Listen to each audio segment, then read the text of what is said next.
डेरा लाल साईं तुझी नित नित महिमा गाया। ओ अमर डेरा लाल साईं तुझी।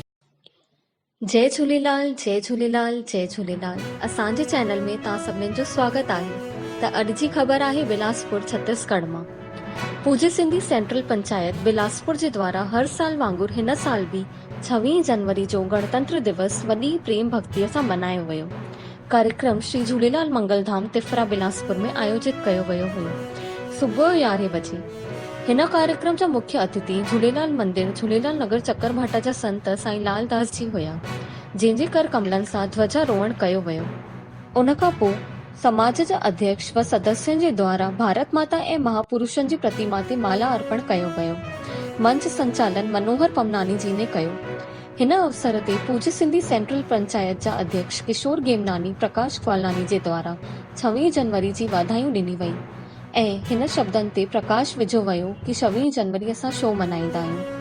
पूज्य सिंधी पंचायत चकरभाटा जा अध्यक्ष प्रकाश जैसवानी जे द्वारा भी 26 जनवरी जी वाधायूं ॾिनी वई ऐं भारतीय सिंधु सभा प्रदेश महिला विंग जी अध्यक्ष श्रीमती विनीता भावनानी जे द्वारा 26 जनवरी जी वाधायूं ॾिनी वई।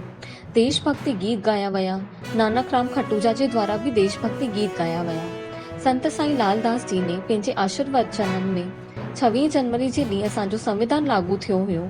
संविधान जो मतिलबु नियम ऐं उन्हनि ॿुधायूं कि अगरि असां नियम सां हलंदासीं त असांजो समाज ऐं देश जो भी भलो थींदो। साईं लालदास जी ने हिकु कथा ॿुधाई। हिकु गांव में हिकु माण्हू रहंदो हुयो। हिकु ॾींहुं हिकु संत उन माण्हूअ खां पुछो कि तूं रोज पूजा पाठ कंदो आहीं? त हुन आदमी चयो कि न। संत ने पुछो कि तूं पोइ छा कंदो आहीं? त हुन माण्हूअ चई मां हर रोज सुबुह जो पंहिंजो पड़ोसी जेको किसान आहे उनखे ॾिसी करे ई रोटी खाईंदो आहियां। त संत उनखे चयो कि ठीकु आहे, तूं पंहिंजे हिन नियम जो पालन रोज कर। त हू माण्हू हर रोज हुन किसान खे ॾिसी करे ई रोटी खाईंदो हुयो। त हिकु ॾींहुं उहो माण्हू रोटी खाइण वेही पियो कि उनखे यादि आयो कि हिनमहिल मां किसान जो पंहिंजे पड़ोसीअ जो चेहरो ॾिठो ई न आहे। त उहो तुरंत उतां उथियो ऐं पड़ोसीअ जे घर वियो। उनजी बीवी चयो कि किसान त खेत ते कमु करण हली वियो आहे। किसान खेत जोते पियो त अचानक हल रुकी वियो ऐं उन उते ॾिठो कि सोने सां भरियल घाघर मिटीअ जी दॿियल पई आहे। त उन में ओॾी महिल ई उन जो पड़ोसी साम्हूं अची वियो। त किसान इहो ॾिसी करे ॾकी वियो। त पड़ोसीअ उनखे चयो कि मां सभु ॾिसी वरितो आहे। त किसान चयो कि जेको मूंखे मिलियो आहे उन मां अधु अधु असां ॿई रखंदासीं। त हिन कहाणीअ सां असांखे इहा शिक्षा मिलंदी आहे कि नियम जेको बि हुजे उनजो पालन करणो खपे।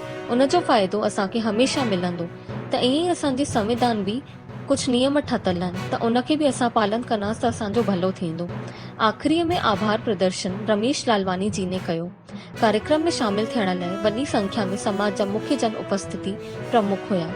मनोहर पमनानी, महेश पमनानी, श्रीचंद वाधवानी, श्रीचंद टहलियानी, नंदलाल पुरी, राजेश माखीजा, आशुदामल माखीजा, श्रीचंद पृथवानी, रमेश मोटवानी, रमेश टेकवानी, राम आर्य, गुड्डू रवि, विजय दुसेजा, जगदीश हरदानी, मोहन जैसवानी, विजय शुगानी, मनोज उभरानी, नरेश मूलचंदानी, रामचंद्र प्रेमानी, धनराज आहूजा, सुनील लालवानी, योगेश रॉबिन वाधवानी, ग्वालू पाहूजा, रामचंद नागवानी, सच्चानंद भाई, दिलीप लखवानी, उमेश भावनानी, विनीता भावनानी, कंचन मलघानी, ट्विंकल आडवानी ऐं वॾी संख्या में माण्हू, महिलाएं ऐं युवा समाज जा सदस्य उपस्थित हुया।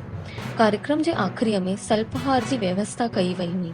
कार्यक्रम खे सफल ठाहिण में पूज्य सिंधी सेंट्रल पंचायत जा सभई सदस्यनि जो विशेष योगदान हुयो। त अॻिते जी ख़बरूं ॿुधण लाइ जुड़ियल हुजो असांजे चैनल सां ऐं वधीक खां वधीक लाइक कयो, शेयर कयो ऐं सब्सक्राइब कयो। जय झूलेलाल।